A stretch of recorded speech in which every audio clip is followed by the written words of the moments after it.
Уявіце, 1933 год, заходняя Беларусь, нейкая там вёска Зарубічы. Паліцыя прыходзіць дадому да хлопца, а той вымае пісталет і адстрэльваецца. Аднаго параніў, іншага забіў, потым уцякае, хаваецца, і ўрэшце яго знаходзяць, акружаюць, закідваюць гранатамі, ён зноў адстрэльваецца і апошнюю кулю пакідае сабе. Гэта гісторыя Казіміра Рагачэўскага, баевіка КПЗБ, толькі аднога са шматлікіх. Пра яго доўга памяталі, як пра героя, і нават складалі песні. З вамі Кацярына Ваданосава ў серыі перадач «Трызуб і пагоня». Сёння мы пагаворым пра тое, чаму ў 1930-х заходняя Беларусь нагадвала сапраўдны Ольстер, дзе ёсць брытанцы, палякі, а ёсць ІРА, КПЗБ, і паміж імі ідзе нон-стоп вендэта, кроў за кроў, зуб за зуб. У папярэднім выпуску быў пачатак гэтай тэмы, а сёння мы працягваем. Калі вам будзе цікава, то не забывайцеся пра падабайку і падпіску на наш канал. А таксама пішыце ў каментарах, што вы пра гэта ўсё думаеце. Дзякуй. Увогуле, чаму ў перадваеннай заходняй Беларусі так квітнеў радыкалізм? Здаецца, гэта ж Польшча, заходні свет, капіталізм. Але гэта была так званая Польшча Б, аграрны прыдатак. Тут беспрацоўе, безграшоўе, зямельны крызіс, няма сваёй зямлі, вешайся. Альбо дарога табе толькі ў парабкі ці за акіян на заробкі. А ў гарадах таксама не салодка, бо месца няма. Больш за тое, калі ты беларус, ты не можаш вучыцца на сваёй мове, а тым больш зрабіць нармальную кар'еру, бо беларус ужо апрыоры камуніст і чалавек другога гатунку. Адсюль і супрацьстаянне. Людзі цягнуцца ў легальны і нелегальны беларускі дзвіж, якім ужо на той час бінго лялькаводзяць маскоўскія камуністы. А схема была такая. Дарэчы, вельмі падобна да таго, як было ў Ірландыі. Шырокая легальная партыя, як Шин Фейн, а ў нашым выпадку Грамада, дзе на піку было 120 000 чалавек. І баявы кулак, ІРА. У нашым выпадку КПЗБ, камуністычная партыя заходняй Беларусі.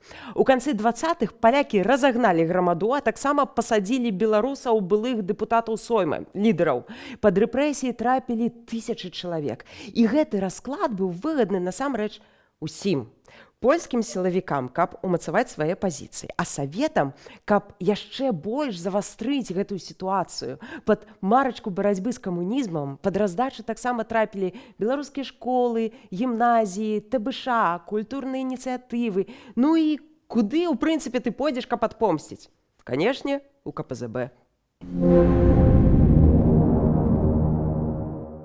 Сталін ужо на той момант не марыў пра сусветную рэвалюцыю, але структуры камінтэрна яму былі яшчэ патрэбныя. Навошта? Каб дэстабілізаваць сітуацыю паўсюдна, дзе ёсць кампартыя. Зараз, даруйце, будзе трошачкі занудства. Глядзіце, КПЗБ было структурай КПП, камуністычнай партыі Польшчы. Там жа было КПЗУ, камуністычная партыя Украіны. Але на 1927 год палову гэтай агромністай КПП складалі акурат камуністы з Беларусі. Яшчэ траціна ў самой Польшчы, а рэшта ўжо з заходняй Украіны. І пры гэтым этнічныя беларусы там нічым не кіравалі. На 4-м з'ездзе КПП ў 27-м годзе было 26 палякаў, 11 габрэяў, 5 украінцаў і 2 беларусы. Дзіўна, правда? Палова партыі беларусы, а дэлегатаў 2. Насамрэч, так і было задумана. Беларусы гэта ж што? Гэта ў нас гарматнае мяса. Вы там рабіце, а мы разрулім усё.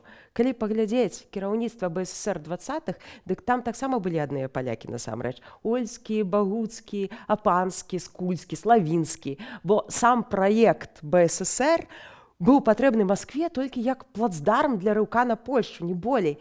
Гэта праект на экспарт рэвалюцыі.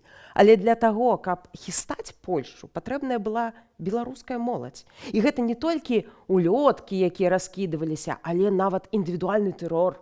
Найбольш вядомы, канешне, кейс Сергея Прытыцкага. Ён прыйшоў у суд са зброяй і страляў правакатара, які працаваў на паліцыю. І яго мелі павесіць, але збіраліся цэлыя мітынгі пад лозунгам «Прытыцкі мае жыць». Той выйшаў толькі ў 1939-м, калі Польшча перастала існаваць. А таксама, акрамя тэрора, былі проста сутычкі з паліцыяй, часта вельмі крывавыя. Асташыцкае паўстанне, выступ у Косаве, у Кобрыне, Крывіцкі расстрэл, Нарачанскае паўстанне, паўстанне. Напрыклад, у вёсцы Алекшыцы былі дажынкі, такі вясковы фэст. І туды прыехалі беларускія паслы, дварчанін і валынец. І з фэсту яны зрабілі мітынг. Паліцыя пачала страляць паверх галоваў. На званах царквы засталіся нават сляды ад куляў. Мясцовыя хлопцы каламі разагналі паліцыю. А той жа ноччу у вёску прыехала цэлая армія сілавікоў і пачалася пацыфікацыя. Заходзілі ў хаты, збівалі, арыштоўвалі, арыштаваных катавалі, пальцы ў дзверы ці проста звязвалі чалавека і скідвалі са стала. І гэта не адна, не дзве гісторыі, гэта была штодзённасць. І так гэтае кола вендетты і закручвалася. Ці вось яшчэ прыклад. Увесну 1932 года ў Асташын на Наваградчыну прыехалі польскія секвестатары, судовыя выканаўцы, якія апісвалі і забіралі майно.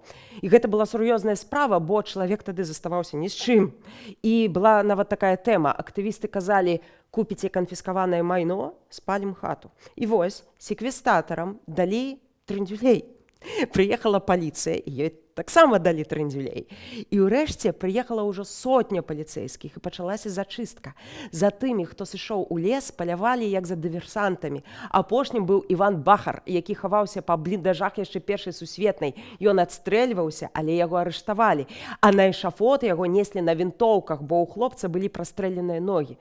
Яго павесілі, бо дзейнічалі вайскова-палявыя суды з правам смяротнай кары. Ну а кучу народу проста пасадзілі. Уявіце, што палова вёскі проста села. Ці вось, напрыклад, былі браты Леанід і Барыс Салаўі. Падчас зачысткі старэйшы Барыс збег і перайшоў мяжу ў БССР. Працаваў у Крычаве на заводзе, пісаў родным, але ў 1934 годзе лісты чамусьці перасталі прыходзіць. Тыя, хто пераходзіў, перакрочваў гэтую мяжу, яны не вярталіся. Найчасцей яны наогул не адгукаліся. Іх бралі савецкія органы як польскіх шпіёнаў і ў Сібір. Каля расстрэльнай ямы скончылі колішнія лідары грамады.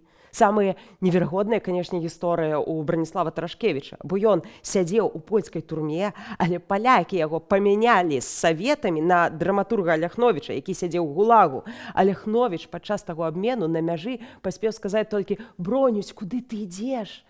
Па той бок савецкі Тарашкевіча чакала куля ў патыліцу на бутаўскім палігоне. Яшчэ адным элементам гэтай драмы было тое, што камуністы тапілі ўсе іншыя беларускія арганізацыі і іншых беларускіх палітыкаў, якія былі не з імі. Высмейвалі ў прэсе, вінавацілі ў калабарацыі з польскімі ўладамі, у прадажнасці, у бяздзейнасці. Было і такое, што ў адной сям'і бацькі ў легальных беларускіх структурах, а дзеці ў КПЗБ. Ясна, што моладзі трэба вось гэты дзвіж тут і зараз, а камуністы гэта акурат і прапаноўвалі. І, у прынцыпе, пофіг, што там з перспектывай харкаць крывёю па старунках польскай паліцыі ці скончыць у Сібіры. Або, якая розніца. І на фоне гэтага ўсяго, канешне, квітнела шпіёнаманія. Пісьменнік Янка Брыль згадвае гісторыю, калі 3 хлопцаў выпусцілі з польскай турмы. Яны пешкі пайшлі дадому, але дайшло толькі 2. 3-го па дарозе забілі, бо палічылі, што ён правакатар і ўсіх здаў. Чорна-белы свет у галовах актывістаў быў настолькі маналітны, што калі Сталін у 1939-м нафіг ліквідаваў КПЗБ, бо ўжо не было патрэбы, яны не верылі. Быў выпадак, калі ў адной вёсцы афіцэр паліцыі сабраў вядомых яму актывістаў і зачытаў ім савецкую газету: «Усё, вашай партыі няма». І не паверылі. 2 з іх пайшлі праз зялёную мяжу ў СССР.